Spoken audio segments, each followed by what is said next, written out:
Hello, welcome. My name's James Whitcomb. I'm the candidate coach, and I just want to say thanks. Thanks for stopping by today to participate in this workshop. Now, some of our other workshops, if you've attended them previously, are on specific topics. So we run a resume workshop. We've got a workshop just on how to write cover letters. We've got two workshops on interviews, one being how to prepare for interview, one being how to specifically answer interview questions. But today's workshop's a little bit different. So it's called Job Hunting Tips in a Competitive Market.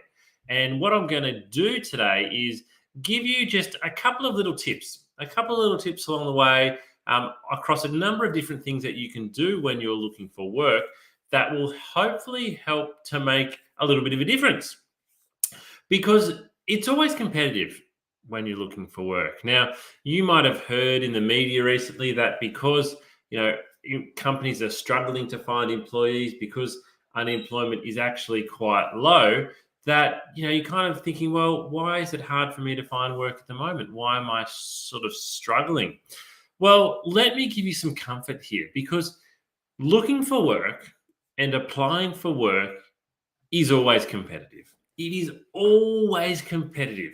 You still have to be the best candidate or the best prepared candidate to get the job. So it doesn't matter whether unemployment is 20% or 4%, it is still very competitive. The difference is you're just not as competing with as many people. But it's not like you're not competing with anybody. For some of the roles that we've recruited at Smart Recruitment, where I'm a director, previously we might have got 100 applications or 200 applications. Now we're getting 40 or 50 instead. So those numbers are lower, but hey, you still have to compete with 40 or 50 people. You've got a 1 in 40 chance of getting the job. So you need to do everything you can. You need to do every little thing you can to increase your chances and increase your advantages of getting the job. So let's get stuck into it. I'm going to share my screen with you. If I do look today like I'm glancing over to the right, that's because that's where my presentation screen is. So as I said, job hunting tips in a competitive market. Let's find out what we need to do to really stand out in a competitive marketplace. Before we get stuck into it though, just a couple of housekeeping things. If I do drop out for any reason today, please stay on the line and wait for me to rejoin. It doesn't happen very often, but it might. Ask lots of questions, particularly if you're on one of our partner sites. We've got the chat function there, or if you're watching via our YouTube, Facebook, LinkedIn, or Twitter stream, you can ask questions and we'll respond to them in live time. But also take lots of notes. So if something stands out to you today, remember how it stood out for you the first time that you heard it. Write it down, go away and put it into action. And as always, you can watch a copy of today's workshop. We're coming to you live. The workshop will be on our YouTube channel as soon as it's finished, and you can watch it again, or you can share it with family and friends who might be looking for work as well. A little bit about me, your presenter, James Whitcomb. So who am I? Well, as I mentioned before, I'm also a director at Smart Recruitment. So we're an award-winning recruitment agency, and I've been working in recruitment since 2005. Over that time, I've conducted over 3,000 interviews and over 600 group assessments, placing well over 1,000 people into work. So that's my background. That's why I'm coaching you and running this session today. And launched the Candidate Coach, the platform that we're meeting on today, in December 2019. Alrighty. 10 job hunting tips in a competitive market. I've actually thrown in an 11th one this morning. So it's actually going to be one more than you can see on the screen there. But we're going to go through 10 tips. So it's not a long workshop today. It's certainly not going to take us an hour to get through these. Some of them are quite quick. But hopefully amongst these 10 or 11 tips, there's one or two you haven't been doing. And if you can then go and do them, it's going to increase your chances of getting the job. All right. Tip number 1, find a connection and use your network. So let me ask you something. Think about the last couple of jobs that you've been applying for. Do you know anyone that works at the company where you are applying to? Now, what happens to me a lot in the recruitment process is I hear from friends after they've been looking for work for some time, and they tell me about a company that they applied to 6 weeks ago and they missed out. And I say, oh, I know some people in that company. Why didn't you tell me? I could have put in a good word for you. So my question to you is, do you know anybody at the company that you're applying to? Have you got any connections there? Have you got any family members or friends there? Maybe it's a second degree connection. Because if you know somebody at the company that you're applying to, you should use that to your advantage by getting in touch. Recruiters actually like receiving a resume through an unusual source. It's a bit more interesting. Yes, we can get lots of resumes through Seek, but if your resume comes through a colleague of the person recruiting, it's going to come, I guess, with some extra value added to it. So, tip number one, do you know anyone that works where you are applying? If not, reach out and connect to them. You've hopefully got a LinkedIn account. Our last workshop was actually on LinkedIn, and we talked about the importance of having a great LinkedIn profile, and we showed you how you can create a great LinkedIn profile. So if your LinkedIn profile is not great, go and get it ready, but then reach out. If you can connect with that person, do so, but do so in a way that makes you stand out. All right, tip number two, use people's names in your cover letter. This one is really important. So now a lot of the time you're probably thinking, oh, James, there's no name. When I apply for a job, there's not a name on the advertisement. Well, if there's not a name on the advertisement, you can't put the name on there. So you can put dear sir or dear madam or to whom it may concern. However, you also could pick up the phone and call that company and say, hey, I'm about to apply for the accounts receivable position. Would you mind just telling me who I should address my cover letter to? Now, if that person who's reading the applications gets 50 resumes and 50 cover letters, and just one of them includes their name because you've called reception and asked, guess what? That means something. The person reading those 50 cover letters thinks, hey, there's one person here that's got my name. How did they get my name? And they're actually probably going to notice your application a bit more closely. Maybe they'll even just call you to find out how you found out their name. But it will show them that you're putting in some effort. So use people's names. If they are on the advertisement, fantastic. You've got it easy. You've just got to put Dear James into the cover letter. But if you include the person's name in the cover letter and also throughout the interview process, people are more likely to remember what you said. Now, we actually love it. Human psychology is we like it when our name is used in a positive sense. In a positive sense, when it's a parent telling off a child using their names, come here, Benjamin, it's maybe not a positive connotation. But if someone writes a letter to me or a cover letter that says, Dear James, I'm much more impressed than if it says, Dear Sir or Madam. All right. You might need to take notes, though. So particularly if you're a student and you're going to job fairs or careers fair at the moment, and you are meeting people, you're going up to the booths, what I would always encourage you to do is to take a notepad along. And so if you go up to a booth for a company and you talk to them about their graduate program and it sounds really good, write down the names of the people that you're speaking to.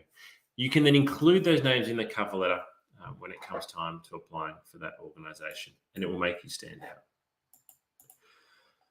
Alrighty, tip number 3. Have an achievements-based resume.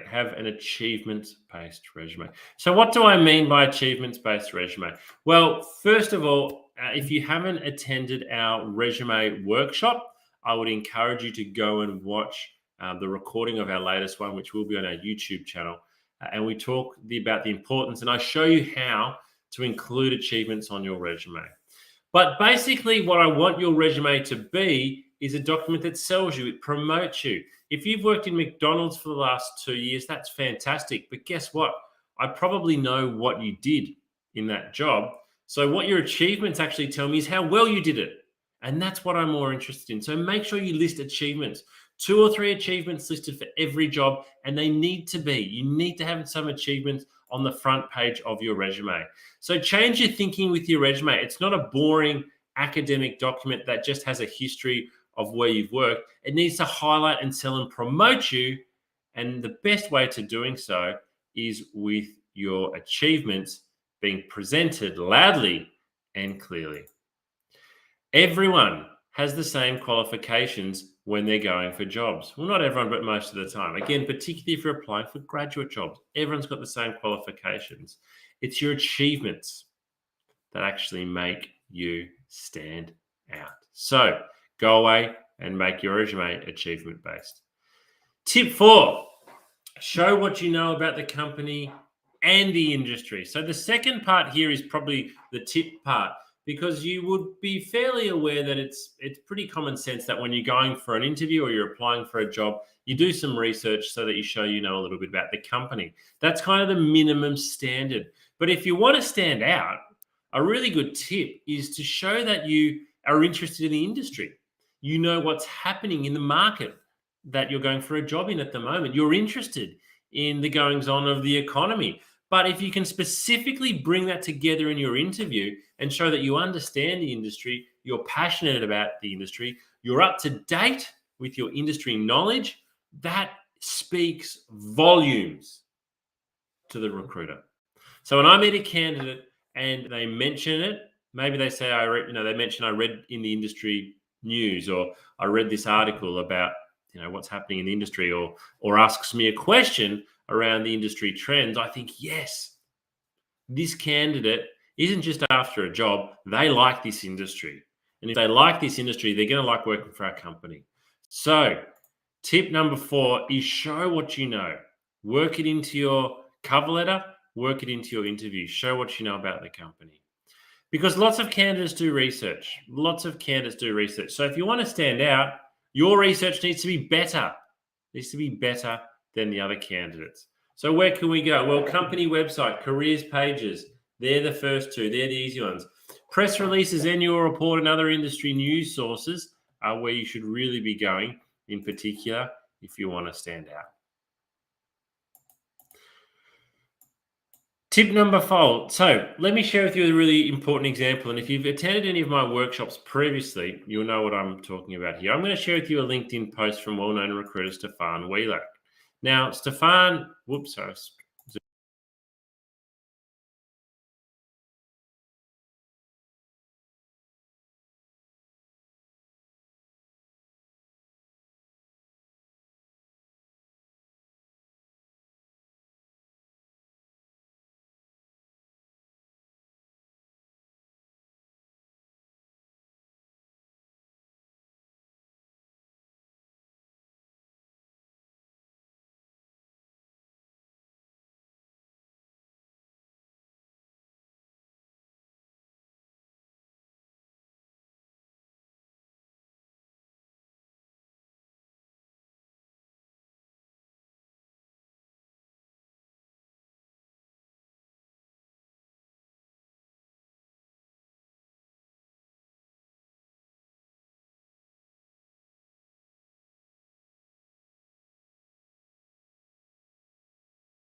I just want to highlight that bottom sentence again. I'm going to read it out again. So I understand doing research takes effort and you don't even know if it'll pay off. However, that's exactly what other candidates do to get the job. And they're the ones you are competing with right from the beginning of your application. So if you don't want to do the research, that's fine. But you are competing against candidates who do a lot of research. Okay, tip number 5. What tests will you be taking? What tests will you be taking? What assessments are you going to be asked to complete? What do previous candidates have to say? Now, you can find out a lot of this information online. If you go to a website like Glassdoor or a couple of other platforms, particularly for large corporate companies, banks, and the like, candidates actually review the recruitment process. They will talk about the types of assessments they did. They will talk about the type of tests and assessments that they were asked to take. You can also ask these questions. If you're being invited in for an interview, what's the interview going to be like? What am I going to be asked? What tests am I going to take? When you know what test you're going to take, you can go away and you can research it. You can go and Google that test and get a little bit of information around how to best perform. But again, if you don't research the recruitment process, you won't know. On the flip side, how valuable would it be to know exactly what assessments you're going to be doing and what type of tests you're going to be taking? Because you can then go away and practice. So research into the recruitment process because it will really help you best prepare to perform well. Tip 6. This is a big one. It's a very obvious one, but it's potentially the most important one that I'll give today, which is practicing your interview technique is the only way it will get better. Now, you already know this, right? You already know that practicing your interview technique is going to help it get better. But I would say that it is the one area where job seekers don't put in anywhere near enough practice. Let's think about your resume, for example. You spend hours, tens of hours, sometimes hundreds of hours on your resume. Your resume may have evolved from job to job, and you continue to tinker with and edit, and you read a lot, and you use templates, and you go to workshops. You spend hundreds and hundreds of hours on your resume and your cover letter. You eventually get a job interview, and you don't practice the questions. To me, it doesn't make sense. I think a lot of candidates don't practice questions, though, because of two things. First of all, they don't know what questions they're going to be asked. And secondly, they find it a bit embarrassing to practice. So 2 things here. You can ask, if you are invited in for interview, say, thanks for inviting me in. Do you mind me asking, what type of questions am I going to be asked? Now, I don't know what the answer will be here, but write it down and then go away and prepare. So if they say, we're going to ask you behavioral-based interview questions, go away and Google behavioral-based interview questions and then practice them. One great way to practice is to do what I'm doing now, talk to a camera. So set your iPhone up, get a tripod, and answer the question in front of the camera. Pretend the lens of the camera is the eye of another person. And then watch your answer back. Did you look at the camera lens the whole time? Or were you looking down at your hands? Was your body language nice and open, or were you a bit sort of closed and looking down? You must practice your interview technique. You must. You can't expect to perform well at interview unless you have practiced your technique. The best way to practice is to get somebody else, friend, family member, parent, I don't care who it is, to play the role of recruiter. Just give them 5 questions and ask them, can you ask me these questions, and practice answering. If you don't practice, you're hoping to perform well at interview. You're not preparing to. So on that note, and this is again one of the big reasons why a lot of people don't practice interview questions, is they just find the whole experience nerve-wracking. And they find it so nerve-wracking that they think, I'm not even going to prepare. I'm not even going to practice.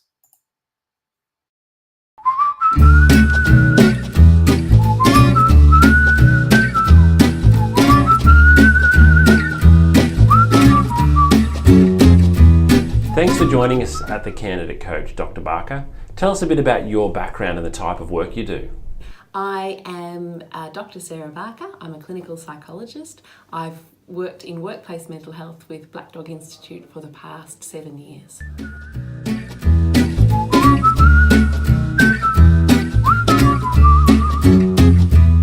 Dr. Barker, why is it common to feel nerves when going for a job interview?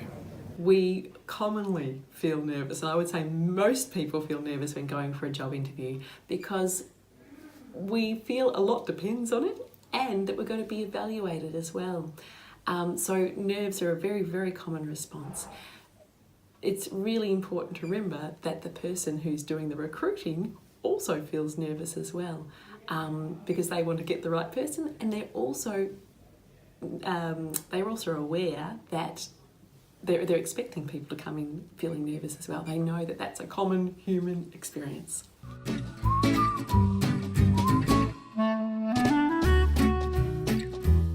What can we do before the interview to help best prepare so that we're not overcome by feelings of nerves and anxiety?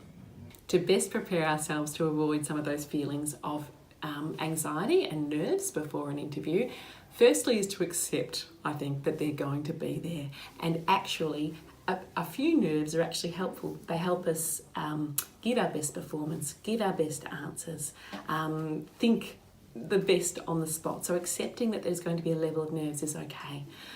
But I think also probably an hour beforehand or the morning before the interview, really practicing some breathing strategies, whichever is your favourite breathing strategy, to calm those nerves down, calm the system down, calm the breath down, and allow your body to relax as much as it can into the interview. I also think preparing answers and having a practice in front of the mirror of some likely answers that are going to be, or likely responses to questions that are going to be asked, can be very, very reassuring, because often the questions we predict are there. And even on the internet, there are usually lots of questions for any job that are typical questions that you can then prepare a brief response reflecting on your experience beforehand. So it's not such a test in the moment then, because you've got some preparation behind you.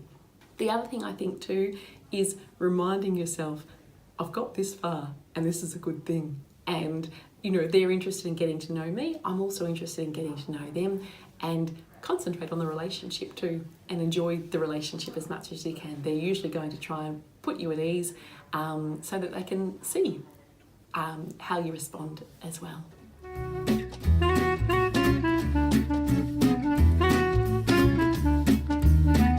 And what can we do during the interview if we feel a bout of nerves or anxiety coming on? It's very common for us to suddenly feel overwhelmed in the moment in an interview. If that happens, take some deep breaths. It's okay to buy some time. It's okay. And also, when we take deep breaths in an interview, it's only usually us that notice. Okay, so taking some deep breaths can really be helpful. And even saying to the interviewer, could I just take a moment here just to pause and gather my thoughts, and then just breathe. Okay, and then when you're ready, come back and say, I'm ready to continue on. And that's a fine way to manage nerves during an interview.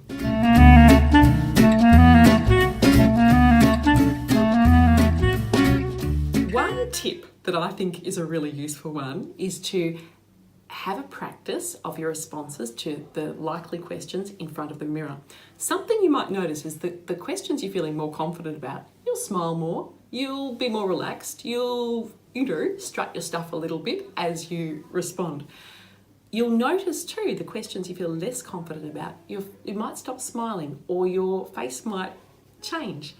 Those questions are the ones you need to practice a little bit more at, and remind yourself of your confidence with that, or prepare your answer so that you do feel more confident, because your face will actually tell you in the mirror, and that can be good preparation for the actual interview of knowing where to focus on in feeling more strong in your responses.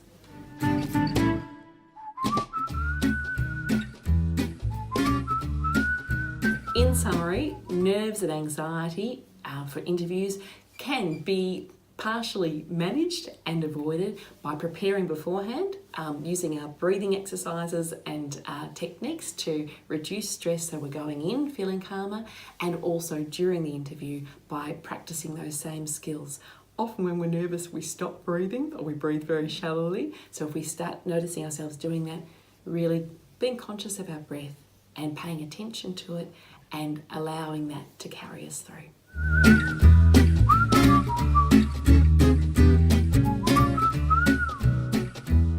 Thanks for watching today, and we hope this has helped you best prepare for your next job interview. Good luck.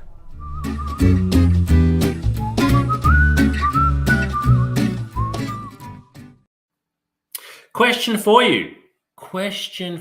Who would you rather work with? Somebody likable or somebody unlikable? Well, it's a silly question, it really isn't, because the answer is obvious. We want to choose the person on the left. We all want to work with somebody who is likable. So, tip number 8 for you is actually to be likable. To be likable. When you're going for a job interview, the person that's interviewing you is potentially thinking to themselves, do they want to work with you? This job might be sitting next to them. So they're thinking, do I want to sit next to this person for 8 hours a day, 5 days a week, 48 weeks of the year, the next 3 years? Do I actually want to do that? Is this person coming across as a type of person I want to be around? Now, it doesn't sound very technically appropriate for a job interview, does it, to be likable? But we are all humans. It's within our nature to feel like this. So you need to be likable simply because it will increase your chances of getting the job. Tip number 9. Tip number 9. Ask great questions. Ask great questions. I talked before about the importance of going away and doing some research into your industry and company. Use that research to ask questions, because at the end of every interview, the person's going to say to you, do you have any questions at all for me? Now, when I ask that to a candidate, do you have any questions at all for me? If they say, oh, no, you've answered everything that I wanted to know, I think that's really bad. That's really bad. You should have come prepared with a couple of questions. So what I recommend is to write down 6 questions, and you can take them written down. You wouldn't ask 6 questions, but you want 6 written down, because if you only take 3 and a couple of questions are answered, you'd be stuck with nothing. So prepare in advance some questions, but into those questions, work your research into them. So if you've gone away and researched the company and you've found some interesting information, base one of your questions around that information. You're using that question to show off a little bit, to show you've done some research, but it will make the recruiter think, wow, this person's really done their research. And that's a great question. I actually am really impressed when a candidate can ask me a question that I don't know the answer to, because they've done more research than me. Don't ask about the salary or the location. Don't ask those basic things. Use this as an opportunity to really stand out. Tip number 10, positive, responsive communication. I cannot tell you how often it is difficult for me to reach a candidate. I will be calling candidates today who have applied for a job yesterday who won't answer their phone and won't call me back. Make sure you have an active voicemail. Make sure I can leave you a message if you can't answer. Make sure you call back as soon as you possibly can. Answer the phone positively, professionally, and expect that that phone call is going to be from a recruiter. Show interest in the person you're meeting beyond what's on just the careers page. So ask them about themselves. Why do you like working here? Tell me a little bit about your journey. It helps to build rapport and build a connection, and it makes you more likable. Ask for honest feedback. There's absolutely nothing wrong with actually saying at the end of the interview, do you mind sharing with me how I performed today? I'd really like this job, so I'd be keen to know. If the recruiter says, oh, look, I can't, I'm sorry, I'm not allowed to, that's fine. But they might actually answer the question and give you some great insight. Either way, what you're showing is that your performance at interview is important to you, and that's because you want the job. So have a thankful attitude when you're leaving. Thanks for speaking with me today. Whether it's on the phone, thanks for speaking with me today. Thanks for meeting with me today. Thanks for taking the time to look at my application. Polite, being positive, it actually can make a big difference.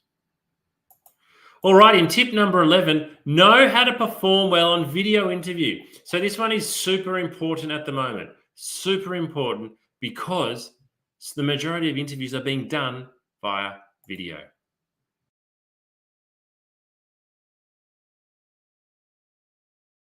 Hi job seekers, James here from The Candidate Coach. One of the most common questions we've been receiving lately is around how to best prepare for a video interview. Due to the circumstances over the last 12 to 18 months, video interviews have become the most common way of meeting a candidate, replacing the in-person, face-to-face interview. So here are my top tips for what you need to do to make sure you are best prepared and presenting yourself as well as you possibly can when your interview is over video. So there's 4 main things that you really need to consider. The first thing is camera height. This is the biggest mistake that a lot of people make, is getting the height of their camera wrong. If you've got a laptop, for example, that is sitting on a desk, you need to lift it up. The camera should always be at eye height. You want to imagine the lens of a camera is the eyeball of a person. So if you are looking down at your laptop or your phone, it's going to look back up your nose. So keep the camera positioned at eye height. One of the great ways to do that is to buy a tripod, something like this. So if you don't have a tripod, it's well worth going out and spending the money. Here's another one that I've got here. This one in particular I find to be really, really good. These have both got lights which help, but this one here, you can adjust it to a full standing height if you like, and it's available for not much money from a retail store. The second thing that is really important is the lighting. So having the light shining on your face. You don't want to have light shining from behind you because that creates a lot of glare. So have the light shining on your face, sit with a window facing you so that you are looking nice and clear on camera. The third thing is audio. You need to be in a nice quiet space so your voice comes across clearly, so that you don't have to yell, so that the sound is not distorted. If you are using a laptop, make sure you check about the sound direction. Some microphones only record from directly in front, and if you tilt your head sideways, the audio quality can go down quite significantly. And the fourth thing is, remember to show some personality with video interviewing. A lot of people speak to a camera in a different way that they speak to a person. So again, look at the lens of the camera and imagine you're speaking to a person. Smile, talk with your hands if that's what you do, but don't look around the room. If you're nervous, don't look down at your hands. Look at the camera and give an answer as if you were giving it to a person. This can be challenging, particularly if you are being asked to record answers and there's not actually a person that you're speaking to, but personality definitely comes through on video, so make sure you show yours. And with everything, practice. If you're not sure how you're going to present, or you think, I don't think this is going to work really well, set up your camera, hit record, and just speak to the camera. Talk, see how you look, and practice several times. This is going to be the new norm, or not the new norm, it is the norm for quite some time now, so it's really important that you understand how to best prepare for video interviewing. Good luck.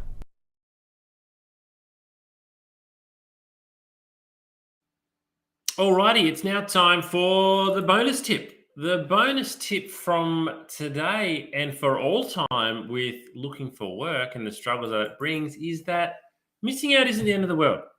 Missing out isn't the end of the world. I see this with job seekers all the time. They get their heart and hopes pinned on one particular job. Or they give themselves 3 weeks to find a job. And when they haven't, they think it is the end of the world. But it's not. It might mean you need to change your expectations. What I'd say is, if you're not getting close and you're not getting at least to that interview stage, you need to change something. You need to change something. So if you're sitting there today and you're watching this workshop and you have applied for literally hundreds of jobs, first of all, I really feel for you. I work with a lot of job seekers who are like that, and I understand, how upsetting it can be. But what it means is if you don't change something, the result's not going to change. If you keep on sending out that same resume in the same format, in the same way, you are only going to continue getting rejected in the same way. So you've got to change something. Even if you change something and it doesn't work, continue to change things up. Changing your cover letter, changing your resume. Maybe it's calling up about a job. Maybe it's walking in with your resume to a retail place and dropping it off and showing how well presented you are. But if you are really struggling and you're not getting anywhere and it's been quite a while now, I would really encourage you to change things up. Now, if you're still wanting more assistance, a reminder of all the resources that are available to you on our candidate coaching platform. Look at them all here. We've got video coaching. We're actually up to 14 episodes now. I need to change this slide. We've got resume and cover letter templates that you can download. Interview questions you can download. You can take practice online tests, real pre-employment tests, and get your results. We've got checklists and articles. We've got advice for executive job seekers. We've got mental health support, and we advertise all of our upcoming workshops, and all of this is for free.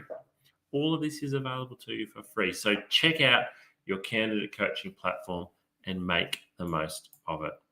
All righty. Well, thank you for attending today. We would love your feedback. We've got one more video that we're going to show you, but just before we do, please throw that link in, surveymonkey.com/r/candidate coach. In this survey, which only takes literally 2 minutes, I really just want to ask what you thought of today's workshop. Did you get any value out of it? And then we also ask, what else would you like? In our future workshops, we run 2 workshops every week. That's 8 workshops every month. We want them to be relevant for you. So in that survey, we also ask, what would you like us to provide more coaching and workshopping on? And as always, please follow our LinkedIn page to keep updated. Alrighty, we'll finish today with this video, which looks at one really important topic when it comes to recruitment, and that is looking after your mental health. So thanks very much for joining us today. We'll keep the chat function open for another 10 minutes and be in there answering questions. Enjoy the rest of your day. Thanks for joining our workshop today. My name's James. I'm the candidate coach. Bye-bye for now.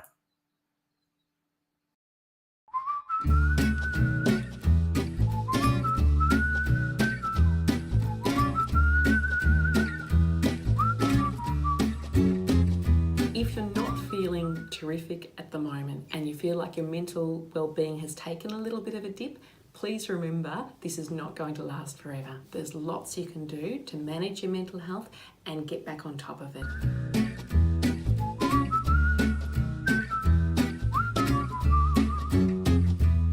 I am Dr. Sarah Barker. I'm a clinical psychologist. I've worked in workplace mental health with Black Dog Institute for the past 7 years.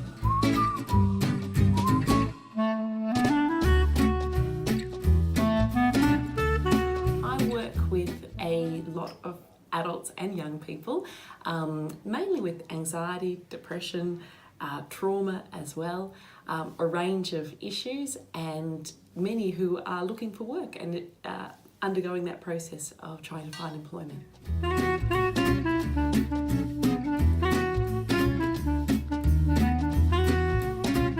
Looking for work causes mental strain because our identity is tied up with our work. Work gives us meaning, it gives us purpose, it gives us company and connection. So it's stressful for lots of reasons looking for work, and it can take a toll on our mental health.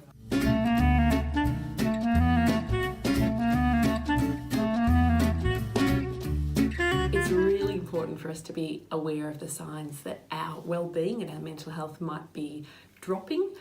Probably the biggest sign is changes in behaviour.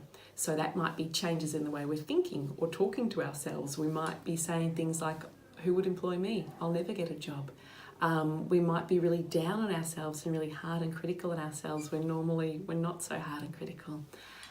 We might also, in our relationships, change our behaviour. We might be more snappy or more irritable with people that we love. That normally we might be a little bit irritable sometimes, but not irritable in that way. Losing interest in things that usually sparked us and ignited us and gave us joy. So perhaps usually we like walking the dog and suddenly we start thinking, I can't be bothered walking the dog today.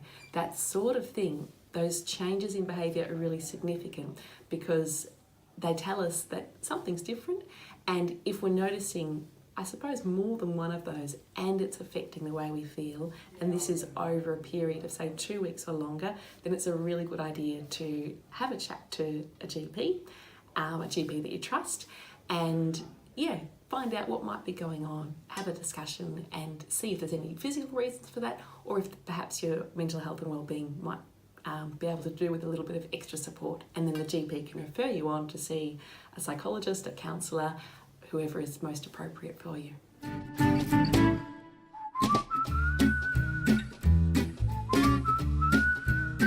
There are so many great things you can do to look after your mental health when you're looking for work, and it's really important that you do. My very top tip would be really talking kindly to yourself and being compassionate with yourself.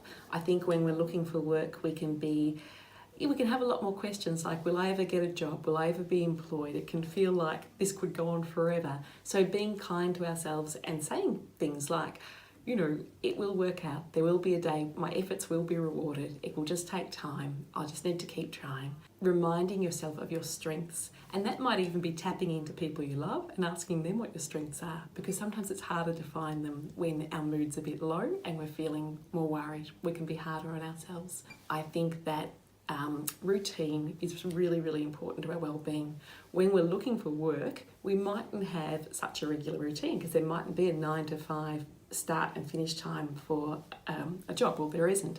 So instead, thinking about looking for work as a job in itself can be helpful. Having a start time and a finish time can be really helpful, and some set tasks that you hope to achieve that day. Purpose is really important too. So purpose might come through routine, but it can also come through other things. Meaning's really important, and our work gives us meaning. So when we're looking for work, meaning mightn't feel like it's there as much. Part of what we can do is infuse those tasks with meaning. So I am doing these things today, I'm looking for work, and that is meaningful in itself because there's an end goal to this. It will be something that's good for me and good for the people that I love as well.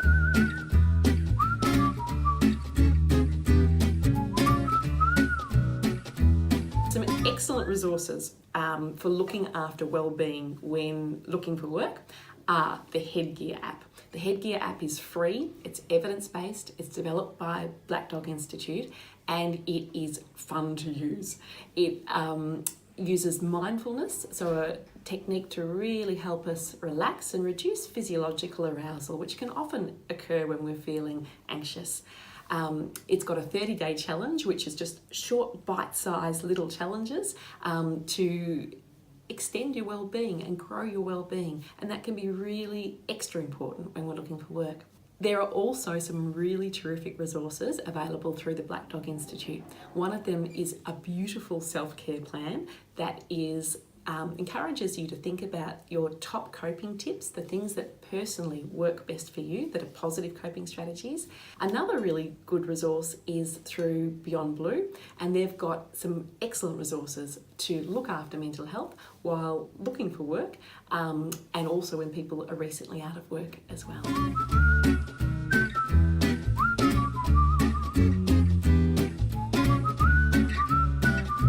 Probably time to seek professional assistance when you notice your mood is lower and you're feeling more down than usual, when you're worrying more and perhaps worrying excessively about things that you wouldn't normally worry about, and perhaps in your relationships too, when you're more tense with people and perhaps more snappy or irritable.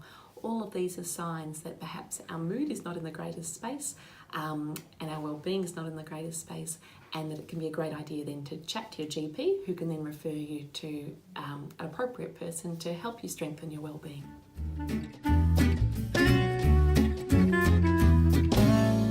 It's very common for people to have a dip, but please know that that's not going to last forever, and that there's lots you can do through looking after yourself, but also through getting access to professional support that can really give you a boost again and get you back feeling good as you're looking for work.